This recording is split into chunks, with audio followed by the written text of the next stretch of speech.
ladies, attention please. 99 TV brings you Wonder Chef Freedom Sale. Kitchen products by 15% వరకు discount. Description లో link పై click చేసి best offers తో ఇప్పుడే shop చేయండి. సుమారు 7,000 సంవత్సరాల క్రితం ప్రస్తుతం జమ్మూ అండ్ కాశ్మీర్ జమ్మూ దగ్గర ఒక మహాపట్టణం. అప్పుడు 7,000 సంవత్సరాల క్రితం మహాపట్టణం అంటే 5,000 మంది జనాభా. దానికి చక్రవర్తి ఎవరంటే భరత చక్రవర్తి. ఆయన పేరు భరతుడు, రాముడు తమ్ముడు భరతుడు కాదు. అదేవిధంగా దుష్యంత శకుంతల కొడుకు భరతుడు కాదు, ఇంకా పురాతనమైన చక్రవర్తి. ఆయన జమ్మూలో కూర్చుని, జమ్మూ దగ్గర కూర్చున్న ఆ భరత చక్రవర్తి నగరం దగ్గర కూర్చుని హిమాలయ పర్వతాల నుంచి హిందూ మహాసముద్రం దాకా, ఇటు కిర్తారు మాక్రాన్ కోస్ట్ నుంచి ఇటు మయన్మార్ ఈ ప్రాంతానంతటిని ఒక్కసారి విహంగ వీక్షణం చేశాడు. ఆయన చేస్తే లక్షలాది వేలాది లక్షలాది మంది ట్రైబల్ గ్రూపులు, ఎవరి సామ్రాజ్యం వాళ్ళది, ఎవరి ఇష్టారీతి వాళ్ళది. ఎక్కడికక్కడ హింస, ఎక్కడికక్కడ రాజ్య సుభిక్షంగా లేదు, సామాజిక సాంస్కృతిక రంగం సరిగ్గా లేదు. భారతదేశం అంతా కొన్ని వేల రాజ్యాల కింద విడిపోయింది. ఆయన అనుకున్నాడు, ఇంతటి భారతదేశానికి ఇంత భవిష్యత్తు ఉంది, మొత్తం ఈ భరత ఉపఖండం అంటే అప్పుడు భరతుడి పేరు మీద లేదు, ఈ యొక్క వింధ్య హిమాలయాల నుంచి కన్యాకుమారి వరకు ఇంత ఖండం ప్రపంచ స్థాయిది ఒక అద్భుతమైన దేశం అవుతుంది. దీన్ని ఎలా కలపాలి అని ఆయన అనుకుంటాడనమాట. అనుకున్నప్పుడు ఆయన ముందు 2 ప్రత్యామ్నాయ మార్గాలు ఉంటాయి. ఒకటి, కత్తితో బలవంతంగా అప్పుడుకున్న రీతుల ప్రకారం ఏకం చేయడం, బెదిరించి. ఆయనకు ఆ శక్తి ఉంది. ఆ భరత చక్రవర్తికి కత్తి పట్టాడు అంటే ఎవరినైనా అక్కడ కూర్చోబెట్టగలుగుతాడు, ఎవరినైనా ఓడించగలుగుతాడు. ఈ విధంగా కత్తి పట్టి దేశాన్నంతా ఏకం చేద్దామా అనేది ఒక ఐడియా. కానీ ఆయన ఒక డీప్ మెడిటేషన్లోకి వెళ్ళిపోతాడు. కానీ ఇంకా ఆలోచిస్తే ఆయనకు ఇంకొక ప్రత్యామ్నాయం దొరికిద్దనమాట. అదే ఈరోజు భారతదేశాన్ని సజీవ సంస్కృతిగా ఉంచింది గత 10,000 సంవత్సరాల నుంచి. ఏంటి ఆయనకు వచ్చిన ఆలోచన అంటే ఆ డీప్ మెడిటేషన్లో ఏంటి అంటే అహింస సత్యాలు ఆధారంగా ఒక ప్రేమభావంతో, అహింస ప్రేమభావంతో ఈ దేశాన్ని ఏకం చేయాలి. కత్తిని పక్కన పెడతాడు. ఈ అహింస ఈ ధర్మాన్ని, అహింసని, ఈ ప్రేమభావాన్ని ఆసరా చేసుకుని మొత్తం భారతదేశాన్ని అంతటిని ఏకం చేస్తాడు. అందుకని ఆయన విజనరీ అంటారు. ఆ రోజు నుంచి భారతదేశం ఎన్నిసార్లు విడినా, ఎన్నిసార్లు కలిసినా, ఈ యొక్క ముస్లిం 712 నుంచి 1847 వరకే, వాళ్ళు 12 సంవత్సరాల తర్వాత బ్రిటిష్ వాడు 2 సంవత్సరాలు, అంతకుముందు ఈ యొక్క ఎవరు గ్రీకు అలెగ్జాండర్లు, తర్వాత చెంగిజ్ ఖాన్లు, గోరీలు, వీళ్ళందరూ అటాక్ చేస్తారు. కానీ భారతదేశం మాత్రం విడిపోలే, ఒకే ఒక దేశంగా కలిసి ఉంటుంది. అందుకే భారతదేశాన్ని ఏమంటారంటే one of the oldest living civilization. అందరూ అనుకుంటారు ఓల్డెస్ట్ అంటే అత్యంత ప్రాచీన సంస్కృతి ఉన్న సంస్కృతుల్లో భారతదేశం ఒకటి, ఇంకోటి చైనా మాత్రమే, ఇంకోటి దేశం ఏది లేదు. 2 దాంతోపాటు సజీవ సంస్కృతి. అందుకని ఇంగ్లీష్లో ఏమంటారంటే India is one of the oldest living uninterrupted civilization. Oldest, uninterrupted and living 3 పదాలు ఉంటాయండి. ప్రాచీన సంస్కృతి, తర్వాత అన్ఇంటరప్టెడ్ అప్పటి నుంచి నిరాటంకంగా కొనసాగుతున్నది, 2 లివింగ్ సివిలైజేషన్ సజీవ సంస్కృతి, ఎప్పుడు విడిపోలే పుట్టినప్పటి నుండి. ఎందుకంటే భరత చక్రవర్తి కత్తికి బదులు ఇక్కడ అహింస ప్రేమ భావాన్ని ఆసరంగా చేసుకుని ఎంటైర్ వేలాది కొలదిగా ఉన్న ట్రైబల్ కమ్యూనిటీస్ అందరినీ ఏకం చేసి భారతీయులుగా మార్చేసి ఇండియన్ డిఎన్ఏని తీసుకొస్తాడు. ఎంతమంది అండి! అప్పుడు తర్వాత భారతదేశం వెలుపల నుండి 7 జాతులు వస్తాయి, మంగోలాయిడ్, ఆస్ట్రలాయిడ్స్, ఎంతమంది వచ్చినా ఇక్కడికి వచ్చి కలిసిపోతారు. అందుకే దీన్ని ఇండియాని మెల్టింగ్ పాట్ అని పిలుస్తారు. ఒక కొండలో ఐసులన్నీ వేస్తే నీళ్ళ కింద కలిపితే ఒకే కొండ అయిపోద్ది. సో ఎన్ని జాతులు వచ్చినా, ఎంతమంది వచ్చినా ఇక్కడికి వచ్చి ఒక మెల్టింగ్ పాట్ కింద కరిగిపోయారనమాట. All ladies, attention please. 99 TV brings you Wonder Chef Freedom Sale. Kitchen products by 15% వరకు డిస్కౌంట్. డిస్క్రిప్షన్ లో లింక్ పై క్లిక్ చేసి బెస్ట్ ఆఫర్స్ తో ఇప్పుడే షాప్ చేయండి. అది ఇండియా. అందుకే భారతదేశం ఎవరి పేరు మీద ఉంది అంటే భరతుడి పేరు మీద ఉంది. అది ముందే చెప్పాను, రాముడు తమ్ముడు భరతుడు కాదు, దుష్యంతల శకుంతల అదే విశ్వామిత్రుడు మనవుడు ఈ భరతుడు కాదు. ఈయన ఇంకా పురాతనమైన చక్రవర్తి, వేదాలు కూడా పుట్టనప్పుడు మొదలుపెట్టిన చక్రవర్తి, అదే భరత చక్రవర్తి. అందుకే అతని పేరు మీద వచ్చిందే భారతదేశం. ఆ పేరు ఎంత విలువైనది. తర్వాత ఇండియా అనేది తర్వాత వచ్చినాయి, హిందుస్థాన్ తర్వాత, ఇవన్నీ తర్వాత. కానీ భారతదేశమే అత్యున్నతమైన పేరు నా దృష్టిలో చెప్పాలంటే. తర్వాత ఇండియా పేరు వస్తుంది అంతే. అందుకనే భరతుడు, అది భారతదేశం. అంటే ఇప్పుడు ఏంటంటే భారతదేశం ఎలా పుట్టిందండి? కత్తితో పుట్టలే, బలంతో పుట్టలే. ప్రపంచంలో ఏ దేశానికి లేని ప్రేమ భావంతో పుట్టింది, అది మాతృ ప్రేమతో. కాబట్టి ఇది విడిపోదు. ప్రేమ అంటేనే దైవ భాష. అలాంటి దైవం నుంచి పుట్టింది కాబట్టి భారతదేశం. మరి దీన్ని ఎలా వర్ణిస్తారండి? ఇది ఎంతమందికి తెలుసు ఈ విషయం? ప్రేమభావంతో పుట్టింది. ఎన్ని జాతులు, ఎన్ని మతాలు, ఎన్ని లాంగ్వేజ్లు, ఎంత వైవిధ్యం ఉన్నా ఒకటే దేశంగా ఉంటుంది. అందుకనే భారతదేశాన్ని భిన్నత్వంలో ఏకత్వం అని పిలుస్తారు. ముందు చెప్పాను మెల్టింగ్ పాట్ అని. ఇప్పుడు రెండోది ఏంటంటే భిన్నత్వంలో ఏకత్వం. అది ఏమంటారు? వైవిధ్యం. ఎంతటి యూనిటీ ఇన్ డైవర్సిటీ అని పిలుస్తాం, భిన్నత్వం ఏకత్వం. ఇంతటి భిన్నత్వం ఎక్కడన్నా ఉంటుందా? అందుకనే మూడోది ఏంటంటే తర్వాత భిన్నత్వంలో ఏకత్వం. ఇంతటి దాంట్లో అంటే పాలలో వెన్న మాదిరిగా మనకి ఏకత్వం ఉంటుంది. అది బయటోడికి అర్థం కాదు. బయట దేశస్తుడు వస్తే కాశ్మీర్ నుంచి కన్యాకుమారి దాకా ఒక్కసారి ట్రైన్లో అలా తిరిగి వస్తే ఇది ఒక దేశమా, ఇన్ని భాషలేంటి, ఇదేంటి, ప్రతి 100 కిలోమీటర్లకే భాష మారిపోద్ది, ప్రతి 100 కిలోమీటర్కి డ్రెస్ మారిపోద్ది, ప్రతి 100 కిలోమీటర్లకి మతాలు మారుతాయి, రంగులు మారుతాయి, వాతావరణం మారిపోద్ది. ఇది ఒక దేశమా అంటాడు వాడు. కానీ సరైన వాడికి, అర్థం చేసుకున్నవాడికే అర్థమవుద్ది. ఇండియన్స్ కూడా అర్థం కాదు ఇది. ఇంతటి వైవిధ్యంలో పాలలో వెన్న మాదిరి అక్కడ ఉంటుందన్నమాట. ఏది? అది ఏకత్వం.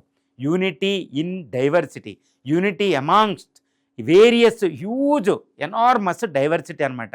మరి ఇది భారతీయులకి ఎంతమందికి అర్థమవుతుందండి? అది తర్వాత ఏంటంటే దీన్ని ఎథ్నోలాజికల్ మ్యూజియం అంటారు, ఆంథ్రోపోలాజికల్ మ్యూజియం. అంటే జాతుల సంగమం. ఎన్ని జాతులు అంటే అక్కడ ఆస్ట్రలాయిడ్స్, మంగోలాయిడ్స్, తర్వాత మెడిటరేనియన్స్ 7 జాతులు ఉంటాయి ఆంథ్రోపోలాజికల్గా. భూమి మీద 7 మానవ జాతులు ఉంటాయి. ఈ 7 మానవ జాతులు భారతదేశం వివిధ సమయాల్లో వచ్చి ఇక్కడ స్థిరపరిచిపోయారు. మంగోలాయిడ్స్ అంటే మనకు అండమాన్ నికోబార్ దీవుల దగ్గర కనపస్తాయి, తర్వాత నార్త్ ఈస్ట్లో కనపడుద్ది. మెడిటరేనియన్స్ అంటే ఈ కేరళ కోస్ట్, ఈ ప్రాంతాల్లో కనపడుతుంది. అమితాబ్ బచ్చన్, ఐశ్వర్య వాళ్ళు.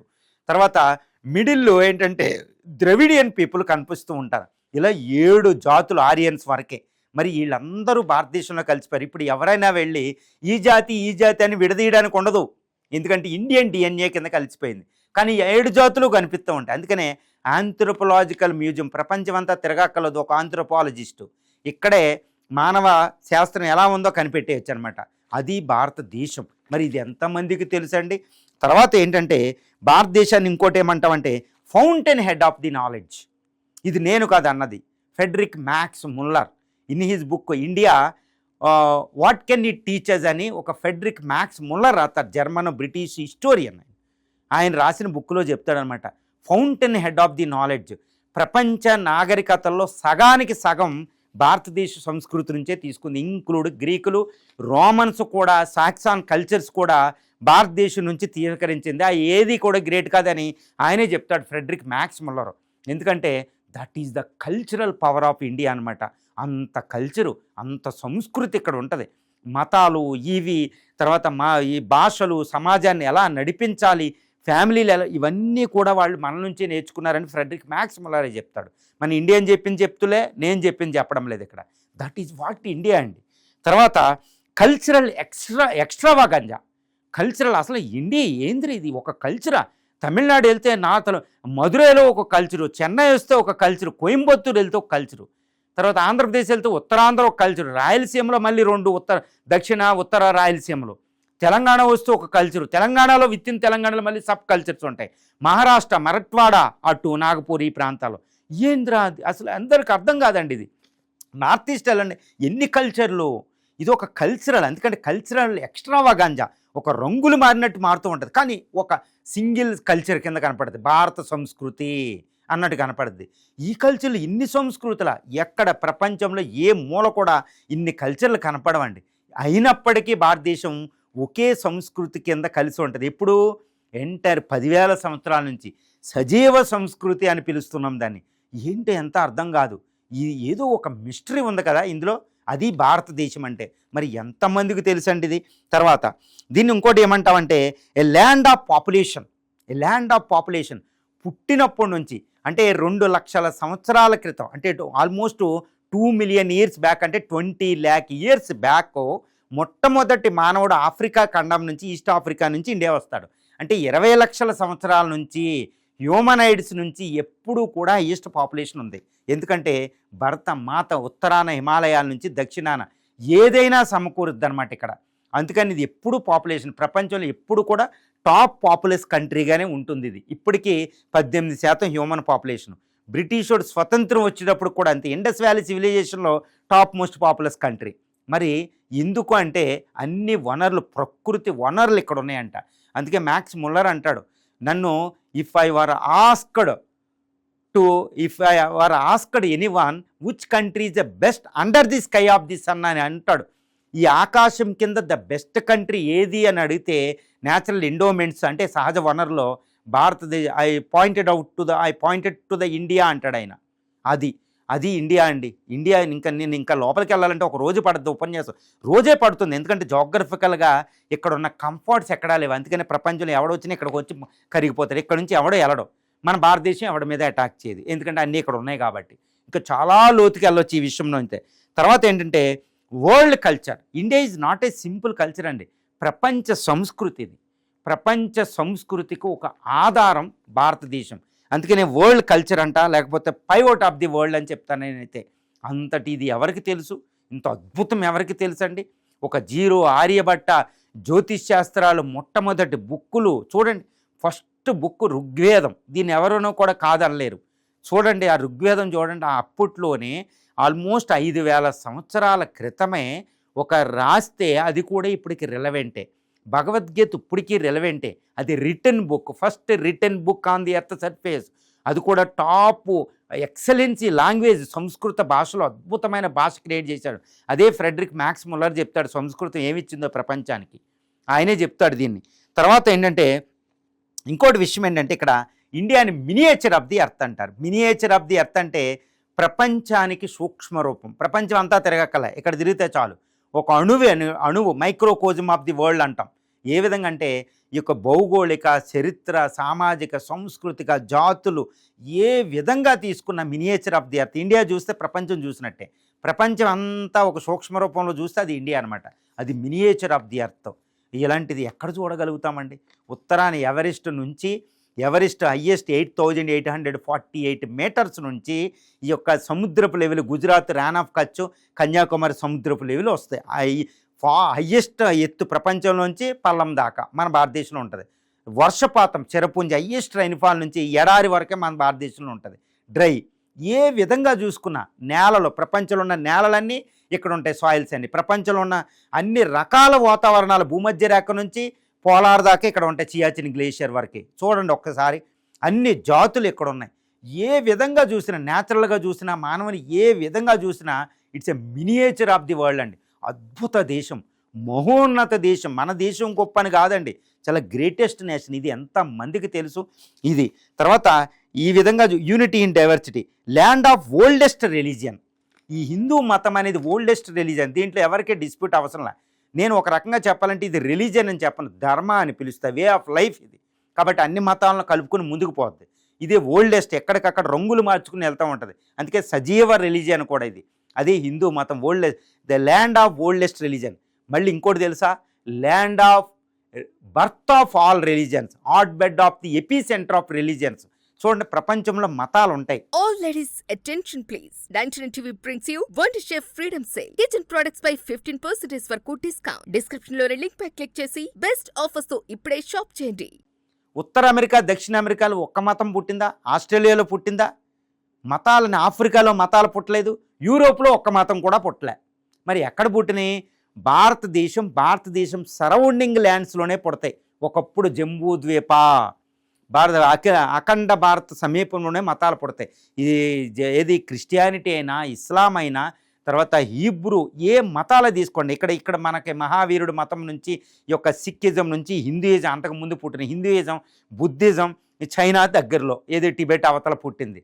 భారత సరౌండింగ్లోనే ప్రపంచ మతాల పుట్టినే ఆల్మోస్ట్ ఏషియా అనమాట. ఎందుకు అంటే because this is the land of religion.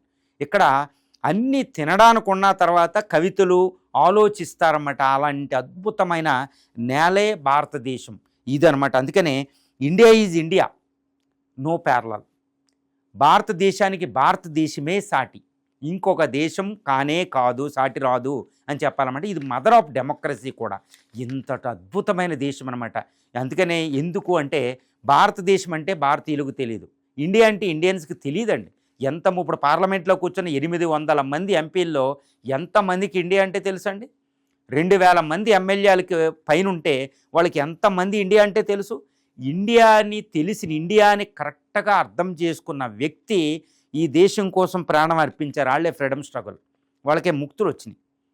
Even Bhagat Singh 20 సంవత్సరాల వయసోడికి తెలిసింది, 20 సంవత్సరాల వయసు ఉన్న వివేకానందకి అర్థమైపోయింది అది భారతదేశం అంటే. అది ఎలా పట్టుకుంటారో మనకు తెలియదు. వివేకానంద, ఆది శంకరాచార్యులు, ఇంకా వాళ్ళే కాదు, ఉద్దమ్ సింగ్లు ప్రాణాన్ని అర్పించేశారు వాళ్ళు.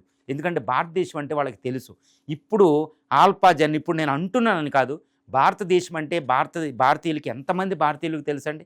ఒక గూగుల్కి వెళ్ళి వాట్ ఈజ్ హూ డిస్కవర్డ్ భారతదేశం అంటే వాస్కోడి గామా ఇన్ 1498, 1498లో వాస్కోడి గామా కనిపెట్టాడంట భారతదేశాన్ని.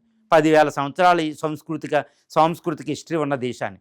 ఇది మన ఆల్ఫా జెన్జీలు చదువుకుంటున్నాం, ఈవెన్ ఓల్డెస్ట్ పీపుల్ కూడా చదువుతున్నారన్నమాట. కానీ అది కాదండి భారతదేశం. అద్భుతమైన దేశం, ప్రేమ తత్వం మీద నిర్మించిన దేశం, దైవ భాష మీద నిర్మించిన భారతదేశం. నీకు ప్రపంచంలో ఏదైతే చూస్తావో అంతా భారతదేశంలో ఉంటుంది. ఇది 80వ స్వతంత్ర దినోత్సవాన్ని జరుపుకుంటుంది. 80వ స్వతంత్ర దినోత్సవం సందర్భంగా మనం అందరూ అనుకుంటున్నాం ఇది ఒక డెవలప్డ్ కంట్రీ అయిపోతుంది, India is going to become super power, Viksit Bharat అనుకుంటున్నాం. కానీ ఇది కూడా ఫూలిష్నెస్సే. అదే అంటున్నా. అందుకే భారతదేశం భారతీయుల కంటే అర్థం కావడంలే, భారతీయులందరికీ భారతదేశం అంటే అర్థం కావడం లేదని చెప్తున్నా. వికసిత్ భారత్ అవ్వడం ఏంటండి? ఇండియా డెవలప్డ్ కంట్రీ అవ్వడం ఏంటండి? యాంగ్యూస్ మ్యాడిసన్, ఎవరైనా చూడండి, యాంగ్యూస్ మ్యాడిసన్ ఈయన చెప్తాడనమాట, మొత్తం మానవ చరిత్రలో 99% భారతదేశం సూపర్ పవర్. ఆయన క్యాలిక్యులేషన్తో చెప్తాడు. ఈవెన్ బ్రిటిష్ వాడు ఇండియా వచ్చినప్పుడు కూడా భారతదేశం ప్రపంచ జీడిపిలో 25% ఉందంట. బ్రిటిష్ వాడు వచ్చిన రోజున 1857, ఈవెన్ ఔరంగజేబు టైంలో కూడా. మరి అంత ఆల్రెడీ మానవ చరిత్రలోనే 90% డెవలప్డ్ కంట్రీ. ఇప్పుడు మనం వచ్చి డెవలప్డ్ కంట్రీ అవుతున్నాం 2047 అంటే ఇది కొత్త కాదు మనకి. India is going to be revived అంటే మనం పునరుజ్జీవనం మళ్ళీ సంపాదించుకుంటున్నాం పోయేదాన్ని. Already we used to have that super power status మనకి. ఇప్పుడు ఈ మధ్యలో రెప్పపాటు కాలం కోల్పోయాం, మళ్ళీ దాన్ని సంపాదించుకుంటున్నాం. ఇది ఎంతమంది భారతీయులకు తెలుసండి? ద గ్రేటెస్ట్ నేషన్ అండి, ట్రెజర్. ఎంతమంది దీన్ని కొల్లగొట్టుకుపోయిన బ్రిటిష్ వాడు $40 ట్రిలియన్ కొల్లగొట్టుకుపోయాడు. పృథ్వీరావు ఆడు గోరికి పట్టిపోయాడు, ఎన్నోసార్లు ట్యాక్సులు లేకుండా చేసుకున్నాడు ఆఫ్ఘనిస్తాన్ ఆ ప్రాంతాల్లో. అయినా మనకి ఎక్కడి నుంచి వస్తుందండి సంపద? ఇది ఒకటే విషయం కదా. భారతదేశాన్ని ఇంతమంది దొంగిలించుకుని నాశనం చేసి వెళ్ళిపోయినా మళ్ళీ సంపద ఎక్కడి నుంచి వచ్చేస్తుందండి? ఇంకో మిస్టరీ కదా ఇది భారతదేశం అంటే. ఎందుకంటే భారత నేల జోగ్రఫీలో ఉంటుంది. ఇక్కడ ప్రపంచంలో అత్యధిక ఒండ్రుమట్టి నేల గంగా, బ్రహ్మపుత్ర, సింధు. ప్రపంచంలో ఏ దేశంలో లేనట్టు వ్యవసాయ భూమి ఉంది ఇక్కడ. 80% భూమి వ్యవసాయానికి యోగ్యం. 365 రోజుల్లో 365 రోజులు సూర్యరశ్మి ఉంటుంది. మొక్కలు కన్యాకుమారి నుంచి కాశ్మీర్ వరకే చెట్లు పెరిగితాయి. ప్రపంచంలో ఎక్కడా లేదు. ద ల్యాండ్ ఆఫ్ మాన్సూన్స్, వర్షపాతం, నేలలు వర్షపాతం అంటే పంచభూతాలు ఐడియల్గా ఉన్న దేశం భారతదేశం మాత్రమే. సూర్యరశ్మి ఇప్పుడు రష్యాలో లేదు, అమెరికాలో ఉండదు సూర్యరశ్మి 365 రోజులు, చైనాలో కూడా ఉండదు. కింద ఉంటే ఎడారులు, ఆ పరిస్థితి లేదు. ఇది అక్కడ ఉంది అసలైన సంపద. ఇదంతా ఉంది కాబట్టి పాపులేషన్ ఎక్కువ ఉంటుంది అదనమాట. అందుకనే భారతమాత ఎంతమందికైనా పాలు ఇవ్వగలదు. ఇది ప్రపంచంలో ఎక్కడా లేదు. అక్కడి నుంచి సంపద జనరేట్ అవుద్ది. అందుకే India is going to become super power again. దీన్ని ఎవరు ఏం చేయలేరు. సంస్కృతి ఉంది, భాష ఉంది, ఎన్ని రకాలండి. ఈ భారతదేశం నిజంగా అర్థం చేసుకోవాలి కదా. అందువల్ల 80th ఇండిపెండెన్స్ డే జరుపుకుంటుంటే 80th కాదండి, 10,000 సంవత్సరాల నుంచి ఉన్న సంస్కృతి, భరత చక్రవర్తి ప్రేమ భావంతో ఇది ఏర్పడింది. తర్వాత రామాయణంలో, మహాభారతాలు, రామాయణంలో కూడా శ్రీరామచంద్రుడు భార్యనే కిడ్నాప్ చేసిన వ్యక్తిని కూడా క్షమిస్తాను నేనని ప్రేమభావమే చూపుతాడు. మహాభారతంలో 5 ఊళ్ళు ఇచ్చిన యుద్ధం చేయనని చెప్తాడు. చూడండి ప్రేమభావం. తర్వాత మహాత్మా గాంధీ ఇంకా పై స్థాయికి వెళ్ళి అదే ప్రేమభావంతో, అదే అహింసతో, భరత చక్రవర్తి తెచ్చిన ప్రేమభావంతోనే మనకు ఫ్రీడమ్ వచ్చింది. కాబట్టి ఈ ఫ్రీడమ్ పర్మనెంట్గా ఉంటుంది. ఎందుకంటే ప్రేమభావం నుంచి వచ్చిన ఏది స్వతంత్రం కాబట్టి. 80th ఇండిపెండెన్స్ డేని జరుపుకునే ఆల్ఫా, జంజీ, జెన్ ఆల్ఫా ఎప్పుడూ ఉన్న జంజీ ఇప్పుడేం కొత్త కాదు. వీళ్ళందరూ భారతదేశం అంటే కాస్త అర్థం చేసుకోండి. ద పల్స్ ఆఫ్ ఇండియా పట్టుకుందాం, ద ఇండియన్ డిఎన్ఏని పట్టుకుందాం. ఇండియన్ డిఎన్ఏని అర్థం చేసుకుంటే ఎవడు అన్యాయం చేయడు ఈ దేశానికి.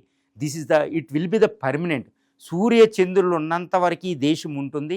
దీన్ని ఎవ్వడు ఏమి చేయలేడు. వివేకానంద 1893లో చెప్పినట్టు. I wish you the 80th independence day. All ladies, attention please. 99 TV brings you Wonder Chef Freedom Sale. Kitchen products by 15% వరకు discount. Description లో లింక్ పై క్లిక్ చేసి బెస్ట్ ఆఫర్స్ తో ఇప్పుడే షాప్ చేయండి.